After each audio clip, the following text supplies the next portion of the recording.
Hi, welcome to EPG Pathshala Spanish.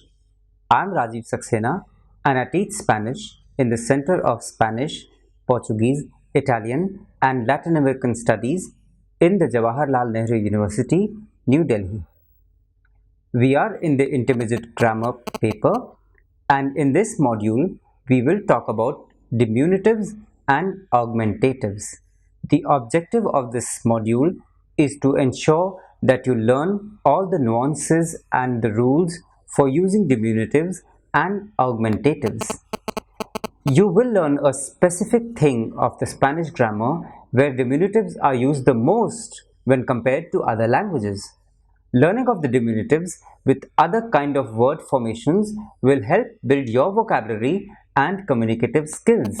So, the more you become comfortable with using diminutives and augmentatives, the better your vocabulary and communicative skills will become. So this is an important chapter, so pay attention. Diminutives are widely used in Spanish to add a note of smallness or endearment to the noun. In English, we sometimes alter words to indicate smallness or show affection. This is known as a diminutive, and typically in English we do it by adding a y or something similar to the end of the word.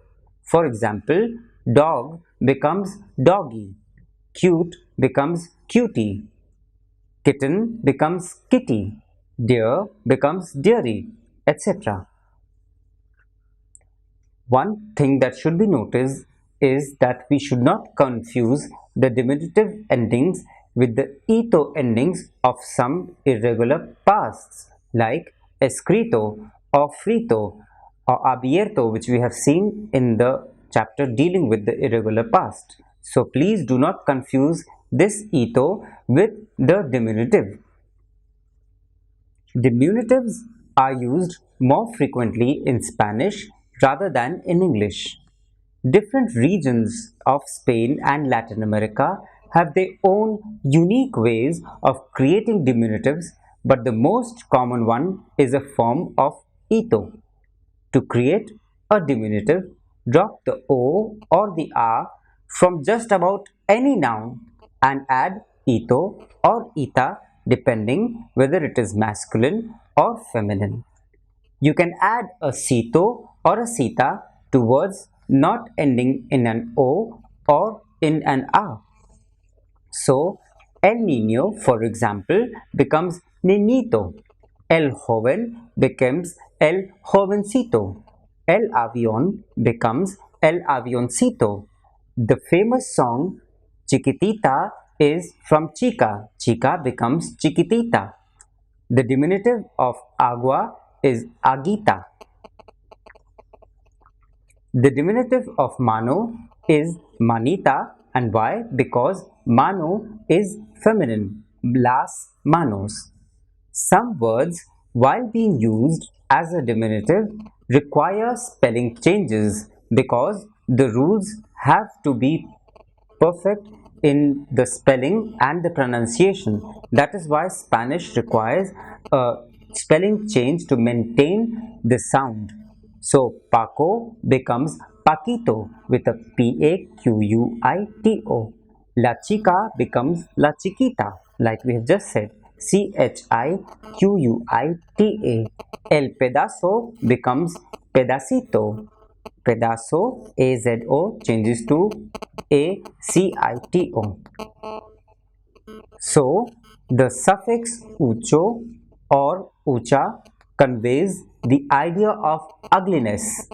This ito, ita is the positiveness, and the ucho or ucha conveys the idea of ugliness. La casa, house. La casucha, hovel. El cuarto, room. El cuartucho, small miserable room. So by saying casucha, it becomes a hovel, or cartucho, it becomes a small miserable room. So by just putting the suffix ucho or ucha, you can make it into a positive or a negative. So if you want to say casa as casita, it becomes a cute small little house. Casucha becomes a hovel.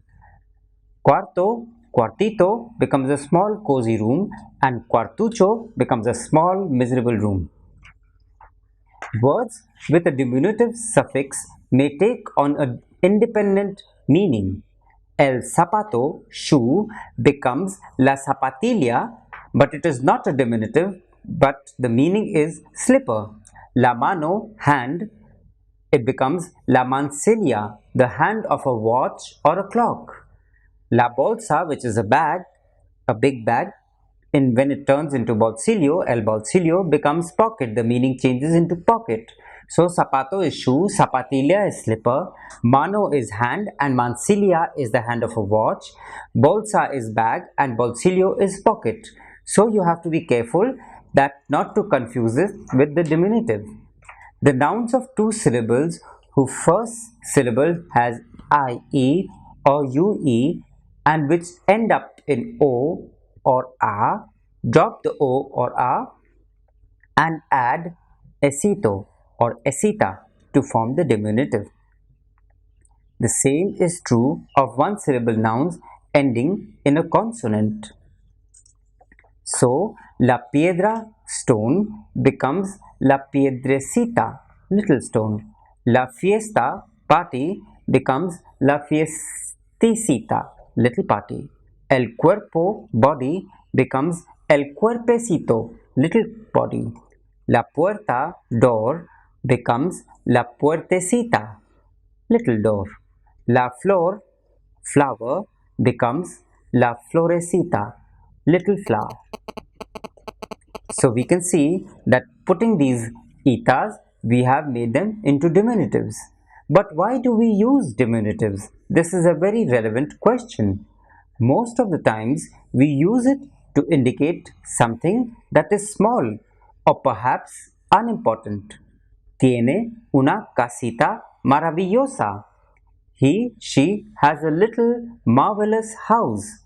Estudio en una escuelita.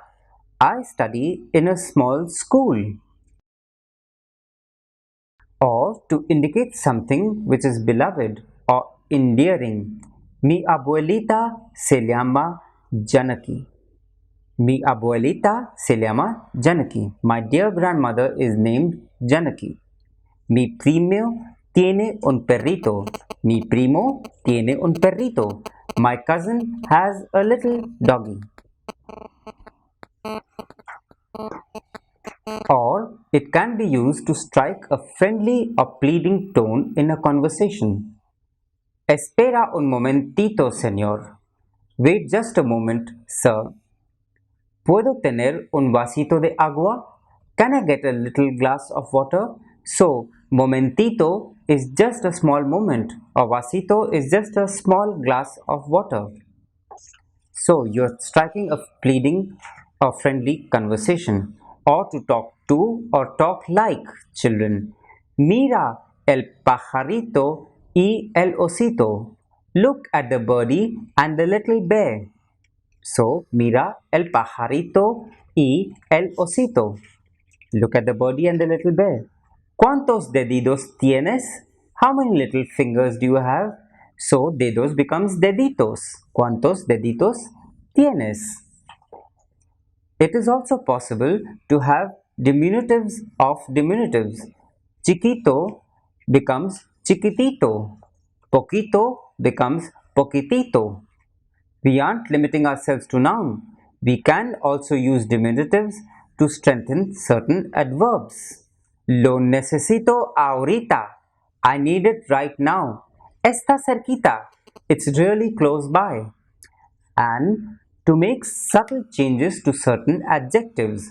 Gordo, which is fat, becomes gordito. Chubby, which is the nice complimentary way of saying es gordito. Nuevo becomes nuevecito, brand new. Es un coche nuevecito, it's a brand new car.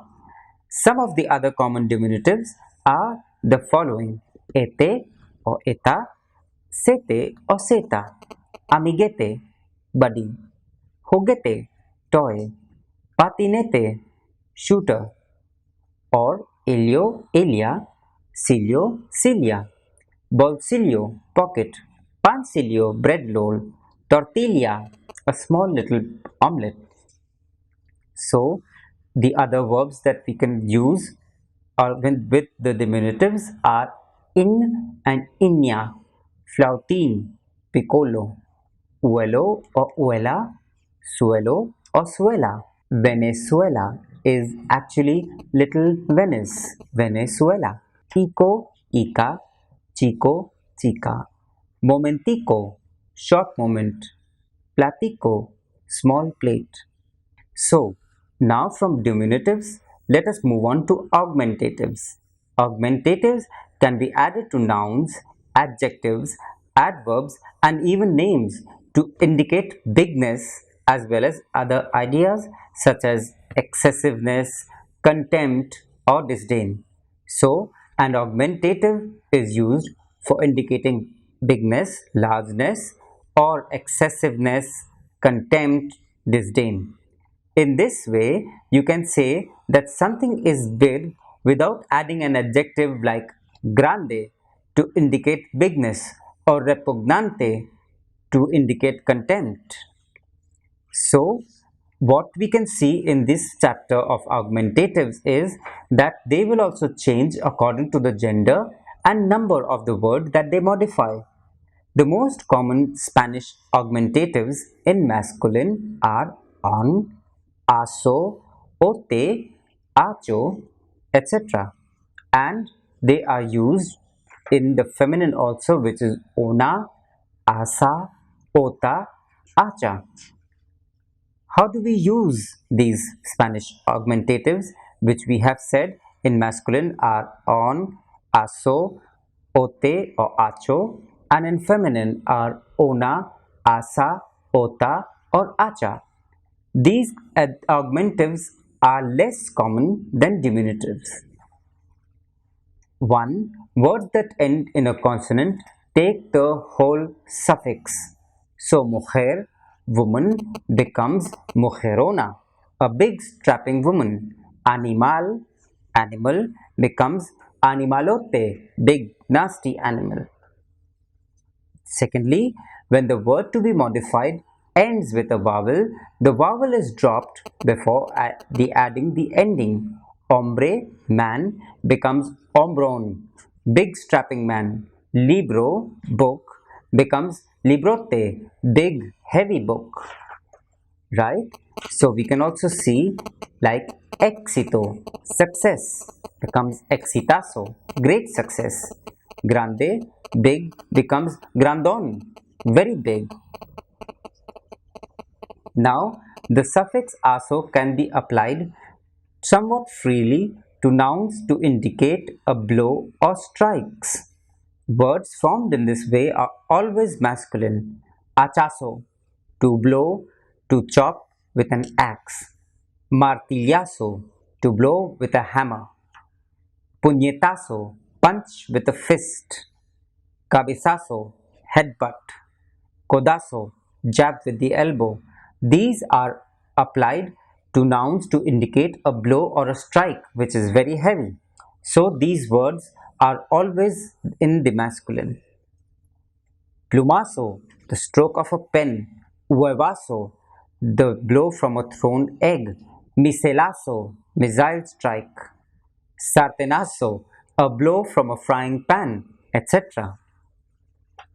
Just like diminutives, the addition of an augmentative suffix sometimes creates an independent word.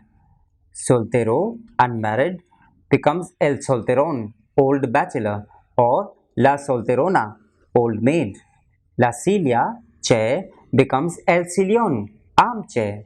La caja, box, becomes el cajón, drawer or crate. So, do not confuse diminutive endings with the ito endings of some irregular past like escrito, frito, abierto, etc. Again, keep in mind that the diminutive of agua is agita. The diminutive of mano is manita because it's a feminine word, las manos. Also, some words will require spelling changes.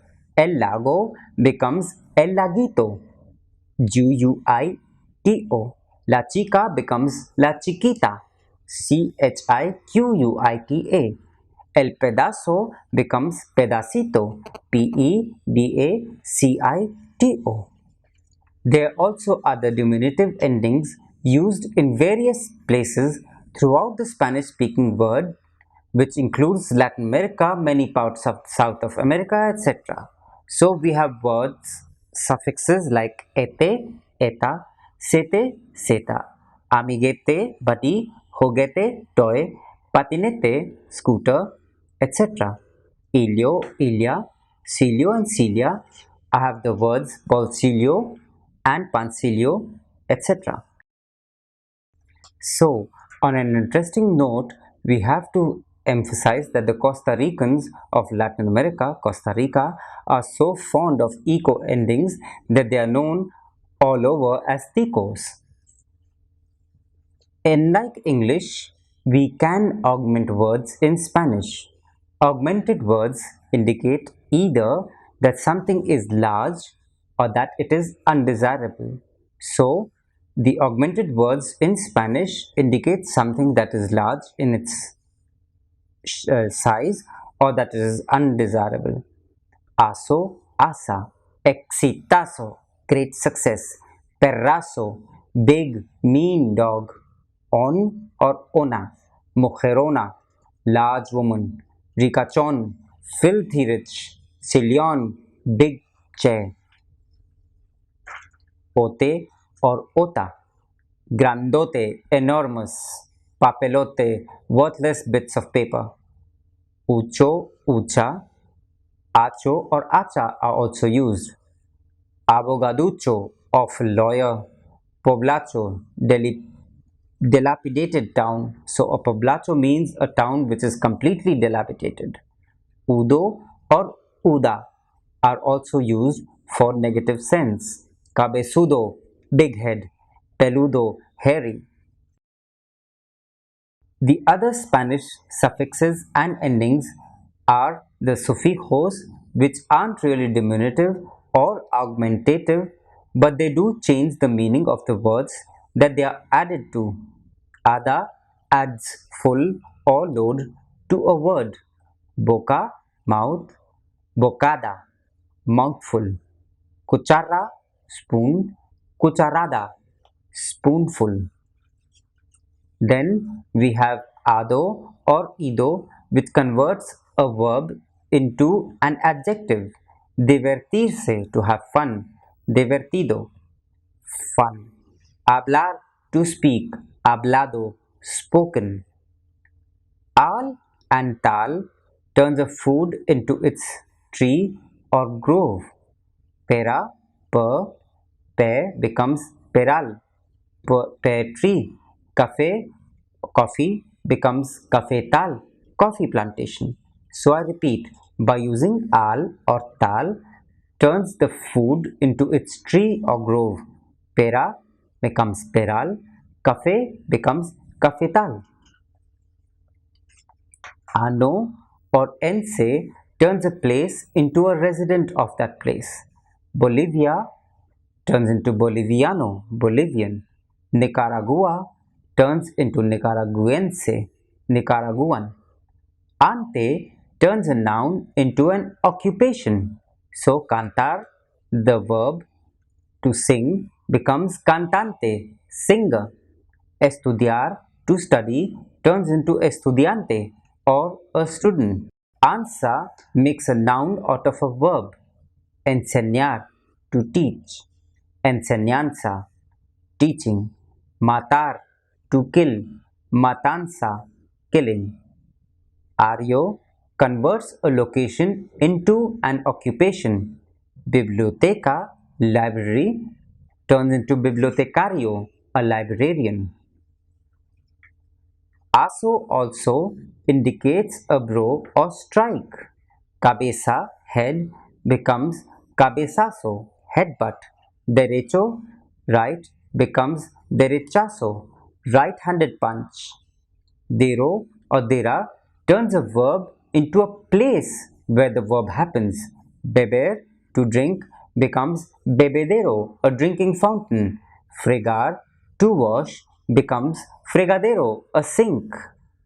Dor or dora turns a verb into an occupation. Contar, to count, becomes contador, accountant. Explorar, to explore, becomes exploradora, an explorer. Dura also similarly turns a verb into its result. Picar, to sting, becomes picadura, insect bite. Ar turns a borrowed English verb into a Spanish one. Esfurear, to surf. Textear, to text someone. So, surfear is to surf and textear is to text someone. Io turns a specific noun into a more general noun. Mercado becomes store, becomes mercadeo, marketing. Papel, the paper, becomes papeleo, or paperwork. In the same sense, area turns a noun into a store. Muebles, furniture, becomes muebleria, furniture store. Carne, meat, becomes carniceria, a butcher shop. In the same sense, ero and era turn a noun into a job or a function. Banco, bank, becomes banquero, banker. Sombra, shade, turns into sombrero, a hat. Esa also converts an adjective into a noun. Bella, beautiful, turns into belleza, beauty.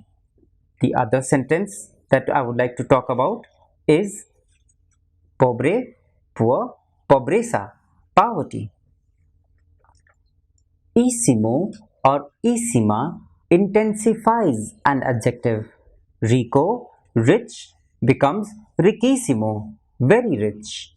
Ista turns a noun into an occupation. Baseball, baseball, becomes baseballista, baseball player. Violin, violin, turns into violinista, violinist. Mente turns an adjective into an adverb. Rápida, quick, rápidamente, quickly. Frecuente, frequent, becomes frecuentemente, frequently. Some places in the Spanish-speaking world also allow for the uses of prefixes, prefijos, to words. Adding the prefixes re and requete is like adding the word very. You should already know how to handle the prefix super. La comida allí es re buena. The food there is very good. La comida allí es re buena. So on re we have prefixed re and it becomes re buena, or we can say super buena and it becomes very good, excellent. Mi tía es requete loca, which means my aunt is very crazy. Or I can also say mi tía es super loca. El examen fue super difícil. The test was super hard. So, to conclude, we would like to emphasize that diminutives and augmentatives should not be viewed as something difficult to grasp at all, as we have seen how easy it is to use them. They give energy and passion to a language. Without them, any language would lose its reach to the people. So, I suggest get on to learning the diminutives and augmentatives and start using them in your communication in Spanish, and you'll get a lot of applausos. Thank you.